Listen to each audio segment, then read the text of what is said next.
abençoar minha família, minha casa, meus minha irmãos, casa, meus irmãos, pois eu creio no poder da oração. Eu creio no poder da oração. Vamos nos sentar. Eu não vou pedir para vocês abrirem a Bíblia em cada uma das passagens que eu vou ler para vocês, porque são mais de uma. Mas nesse domingo eu já rezava também com a minha família. E senti a vontade de esclarecer algumas coisas importantes para nós que estamos nessa campanha. Para que a gente não se iluda, ou não se engane, ou não acabe tendo uma atitude supersticiosa, de que o mal tenha algum poder sobre nós e nós não tenhamos o que fazer. Porque isso não é verdade. Todas as coisas que a gente reza e pede libertação, é porque, de alguma forma, em algum momento, e mais de uma vez certamente, nós deixamos portas abertas. A verdade é essa. Deus não permitiria que o diabo viesse contaminar e pôr a sua mão pegajosa sobre nós, se nós não tivéssemos livremente, nós e nossos antepassados, abrindo portas. Acontece que na nossa humanidade, na nossa fraqueza, no nosso pecado, na nossa moleza, a gente deixa a porta aberta. E o diabo aproveita. Então, uma das coisas que a gente precisa aprender é identificar essas portas para fechá-las. Identificar essas portas para fechá-las.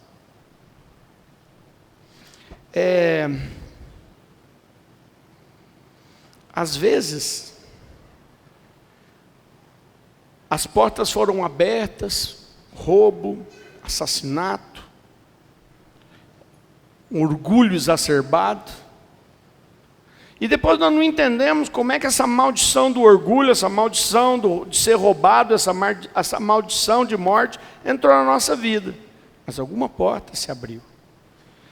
E cabe a nós, pela oração e pela tomada de decisão de não deixar novas portas abertas e de cuidar, de vigiar para que outras portas não sejam abertas. Eu refiz vários compromissos, falei, nossa campanha está terminando, e aí nós tomamos uma decisão, eu e outras pessoas, de começarmos 40 dias. Tem gente que não está vendo a hora de terminar, pois eu achei que eu preciso fazer mais. Tomei a decisão, vou fazer 40 dias de oração de início. Não é 40 dias para terminar. Decidimos que esses 40 dias, que nós íamos fazer todos os dias oração de libertação, para poder deixar que Deus nos mostre o que fazer, e aí rezar com mais ainda especificidade. Deus gosta de atender orações específicas. Às vezes no final aqui da reunião, chegam algumas pessoas, me entregam assim uma lista de 10 nomes da família. E eu rezo por esses 10 nomes que eu não tenho a menor ideia de quem seja, nem o que fizeram, nem qual é a situação deles, e nem sei direito qual é o pedido. Normalmente é algum pedido, olha, está com problema, olha, não sei o quê. E eu fico pensando, se Deus te der essa graça, é capaz de você não ter certeza que foi Deus que te deu, porque é tão genérico. Então a primeira coisa que a gente aprende, e essa campanha nos ajuda, é começar a olhar para as coisas e dizer, por que é que eu estou rezando? O que de verdade eu estou pedindo? Me mostra, Jesus, o que é que eu tenho que pedir. Eu comecei a rezar no no domingo, esta retomada, né, nessa madrugada, teve um assalto lá nas minhas obras, daqueles que a pessoa amarrou vigia para ir várias vezes roubar tudo. Aí quando eu recebi a notícia, eu já sabia. O diabo tinha se levantado, revoltado. O que eu fiz? Anotei no meu caderno: roubo. Alguma coisa que Deus tem que libertar.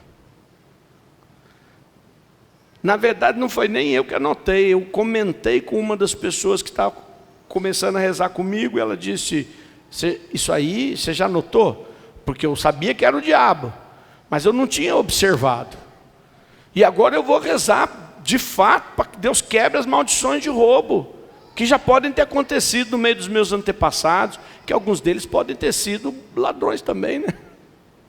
Abriram portas. A oração é uma arma. Deus nos dá sinais. Você pode perceber os sinais de Deus ou não. Deus te dá sinais interiores e Deus também vai mostrando as coisas. Não é que precisa acontecer coisa ruim, não precisa não, né? Eu estava rezando, não precisa rezar mais. E foi assim que eu comecei a pensar nesta palavra, porta. A Bíblia tem 368 vezes a palavra porta. 368 vezes na Bíblia está escrita a palavra porta. A primeira palavra que eu quis pegar foi essa, que foi uma frase de Jesus. Eu quero ler, aqui está no livro de Mateus, mas ele fala também em Lucas e Marcos. E é aquele momento de Jesus com Pedro, e que Jesus diz que Pedro vai ser o chefe de todos os apóstolos. E diz assim: e eu te declaro, disse Jesus, tu és Pedro, e sobre esta pedra edificarei a minha igreja, e as portas do inferno não prevalecerão contra ela. Então, espera aí. Se Deus diz para o seu discípulo Pedro, lhe dá um nome, ele não chamava Pedro, ele chamava Simão, ele não chamava Pedro. Deus deu um apelido para ele, um apelido, não é? Como é seu nome? Paulo. Aí eu viro e falo assim: agora você é pedra. Aí todo mundo dá risada e começa a chamar ele de pedra. Como é que eu te chamo? Paulo Preto. Preto é teu sobrenome? Não é. É porque morava ele numa casa religiosa, tinha 2 Paulo, um branco e um preto. Você ficou de preto, né? E nunca mais sumiu, né? Nunca mais, você até assumiu. Foi o que Jesus fez com Simão. Agora você é pedra. E Jesus acrescenta: e as portas do inferno não prevalecerão sobre a igreja que eu estou dando para você, pedra, sustentar, porque pedra não sai do lugar. Então eu posso apoiar as coisas em cima de uma pedra. Eu vou apoiar a minha igreja em cima de você, você vai ficar aí amontoado. Mas as portas do inferno não prevalecerão. O que significa também que as portas do inferno, se atacam a igreja, atacam a nós também. Que as portas do inferno ficam se abrindo para invadir a nossa vida. Então algumas portas, e eu acho que tem uma coisa que eu acho interessante. Você fala assim: inventaram uma coisa que dá para entrar numa sala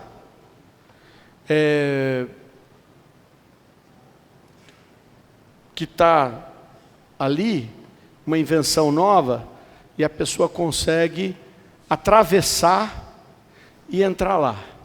Aí a pessoa falou: é uma capa da invisibilidade do Harry Potter, é um aparelho que transforma e você vai estar lá dentro. Aí a pessoa respondeu: não, é porta. né? A porta é o negócio que faz você atravessar e entrar numa sala. Então como é que entram dentro da sua vida? Por onde? Por uma porta. Então o diabo tenta pôr a porta do inferno na tua casa. E se deixar, ele vai pôr essa porta lá na frente. Digam aí, Jesus não deixa o diabo pôr uma porta na minha casa não. Fala, faz disso oração. Faz disso oração. Eu peguei algumas passagens que eu achei interessante. Salmo 140, versículo 3, diz assim: Ponde, Senhor, uma guarda em minha boca, uma sentinela à porta de meus lábios. Por que eu escolhi essa palavra? Porque essa é uma porta que o diabo usa muito. Que porta que eu estou falando? Que porta que eu estou falando? Pergunta para o seu irmão do lado, que porta o pregador está falando? Que porta o Sidney Telles está falando? Que porta que é? Que porta que é? Hã? Passa a língua assim no lábio, ó. Que porta é essa? Coloca, Senhor, um guarda, um sentinela na porta dos meus lábios. Por quê? Porque essa é uma porta que o diabo usa muito para entrar na vida da gente. Muito. Então você fala assim, ai, não tem porta na minha vida. Começa a olhar o que você fala. Começa a olhar como é que você usa teus lábios. Começa a olhar quantas coisas você fala. Começa a olhar o tanto que você fala. Começa a olhar que coisas você fala até para você mesmo. Tem gente que já se habituou a deixar essa porta, ficar deixando espaço para o diabo entrar. Não é intencional, mas é uma porta. Por isso é que o Salmo diz com tanta clareza e propriedade: Ponde, Senhor, um guarda em minha boca, uma sentinela à porta dos meus lábios.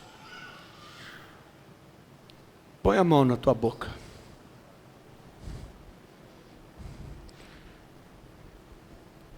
Põe um guarda agora, Jesus, nessa boca. Que a tua mente te avise na hora que a tua boca começa a ficar escancarada para o mal. Falando mal, mentindo, agredindo, ferindo, iludindo. E sei lá o que mais que a tua boca já fez. Fala, põe um guarda, Jesus. Põe um guarda. Põe um sentinela. Qual é a diferença? Pouca. Mas um guarda é durante o dia. E um sentinela durante a noite. O que o sentinela faz? Ele fica de vigia. O guarda está lá, mas o sentinela é um vigia, fica vigiando. Você está vigiando tua boca? Então é por isso que o diabo encontra uma porta para levar maldição. Não é que ele leva a maldição do que você fala, ele encontra uma porta. As portas do inferno estão aí, querendo invadir a igreja. Você é a igreja. Quero pegar um outro texto que eu acho bacana, Ezequiel, capítulo 46. Esse também é uma porta que eu achei muito interessante. Já falei que tem 368, então não vou ler todas não. Diz assim, Ezequiel 46, versículo 9. Quando o povo vier apresentar-se diante do Senhor, por ocasião das solenidades, aquele que tiver entrado pela porta norte para se prosternar, sairá pela porta sul. O que vier pela porta sul, sairá pela porta norte. Não se voltará pela porta que se tiver tomado a entrada, mas sairá pela porta que tiver diante de si. Palavra do Senhor. Fiquei pensando, o que significa isso? O que significa isso? Significa o seguinte: quem entrou na porta sul, vai sair pela norte. Quem entrou pela norte, vai sair pela sul, não vai sair pela mesma. O que significa para a nossa meditação de portas abertas para a maldição? Significa que você não pode ficar voltando para o passado. Ficar voltando. Filho, filha, passou, vai adiante para outra porta. Não é para você vir, volta, volta. E o diabo usando, ai, naquele tempo, ai, se eu tivesse feito, ai, se eu tivesse casado com fulana, ai, se eu tivesse ido para aquele trabalho, ai, se eu não tivesse feito aquilo, ai, se não sei das quantas, ai, eu vou voltar para lá não sei o quê. Para! Não deixa essa porta para o diabo não. Entrou, segue adiante. Ué, vai fazer o quê? Errou ou não, quem sabe? Quem sabe o que aconteceria se tuas escolhas fossem outras? Quem sabe de verdade o que seria se as escolhas que você fez fossem diferentes? Você pode até dizer, essa escolha que eu fiz foi ruim, mas você não tem como dizer, se eu tivesse escolhido outra coisa seria bom. Não sei, não escolheu, o mundo passou. As situações não se repetem, elas não são iguais. Passou pela porta sul, sai pela norte. Entrou pela norte, vai pela sul. Tem gente que não sai, fica preso na morte de alguém querido, não vai para frente, fica lá. Ora, perdeu alguém que você amava? Tenha saudade, que é normal, lembrança, que é normal. Reze pela alma, que é normal. Se você acha que ela está no céu, peça intercessão.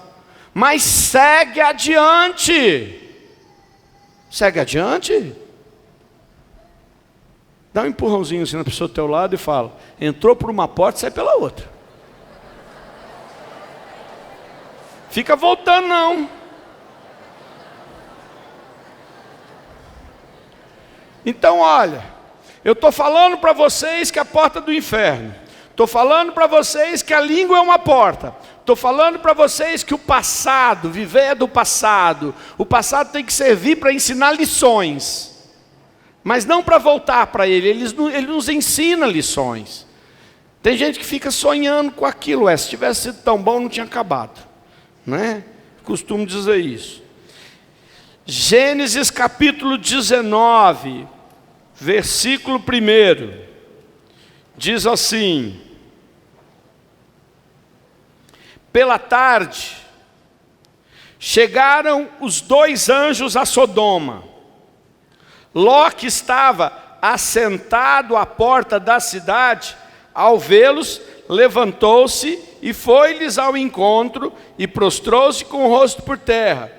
Meus senhores, disse-lhes ele, vinde, peço-vos, para a casa de vosso servo e passai nela a noite. Lavareis os pés e amanhã cedo continuareis vosso caminho. Não, responderam eles, passaremos a noite na praça. Mas Ló insistiu tanto com eles que acederam e entraram em sua casa. Ló preparou-lhes um banquete, mandou cozinhar pães sem fermento e eles comeram. Mas antes que se tivessem deitado, eis que os homens da cidade, os homens de Sodoma, se agruparam em torno da casa, desde os jovens até os velhos, toda a população, e chamaram a Ló. Onde estão, disse-lhes os homens que entraram, onde estão os homens que entraram essa noite na tua casa? Conduze-nos a nós para que os conheçamos. Em outras palavras, eles queriam estuprar os anjos. É verdade, podem ler o texto. A questão é, os 2 anjos tinham ido lá para mandar fogo do céu e consumir. Eles não sabiam com quem eles estavam mexendo. Mas Ló, apesar de tudo, ser irmão de Abraão, irmão, tio, irmão, né? Ló. Abraão saiu com Ló da terra de Ur. Não sei se eram irmãos ou se Ló era o tio, acho que era o tio.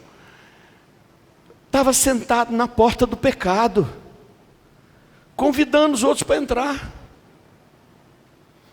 Não sobrou ninguém, morreu todo mundo. Se tem uma porta do pecado, você já devia ter fechado ela, minha irmã. Você já devia ter fechado ela, meu irmão. Se tem uma porta escancarada, você vai fazer 100 quebra de maldição. Vai ser liberto, mas vai voltar. A porta está aberta. Você está dizendo para o demônio, entra aqui. Tem que fechar a porta. Estão ouvindo? Tem que fechar a porta. Separei várias outras passagens de porta.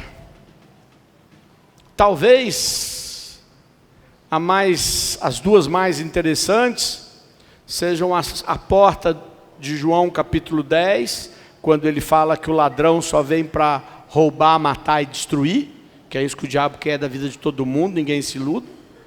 E a outra que fala que a porta larga é a porta que leva para a perdição e a porta estreita é a porta que leva para o céu. De qualquer maneira, a lição de hoje é uma campanha como essa, além de nos ensinar a lutar contra as heranças que trazemos na nossa vida, sejam elas da saúde, sejam elas do mundo psíquico, sejam elas do mundo espiritual, é preciso que nós também, além da oração, fechemos as portas as quais o diabo se usa para ficar na nossa vida.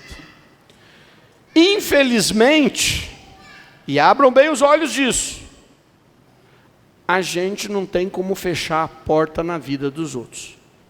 Se o teu filho, se tua filha, se teu tio, se tua tia tem uma porta aberta, que você sabe que é uma porta aberta para o mal, você não tem como ir lá e fechar. A porta é dela, a porta é dele. Então, ora para que Deus cuide dele e feche a tua porta, porque a tua só depende de você. E se a tua porta estiver fechada e o inimigo tiver mandado para o lado de fora, você poderá abrigar os outros na sua casa, conforme a gente já meditou aqui, na força dessa campanha para a nossa família. Amém. Vamos ficar de pé. Não fica encostado nas outras pessoas não, dá um espacinho. Dá um espacinho, dá um espacinho, dá um espacinho, dá um espacinho. E agora você vai fazer assim. Pum! Pum! Vamos de novo? Pum! Fechou? Fechou. Fechou a porta? Fechou. Então que essa semana te ajude a enxergar as portas que precisam ser fechadas. Em nome do Pai, do Filho e do Espírito Santo. Amém.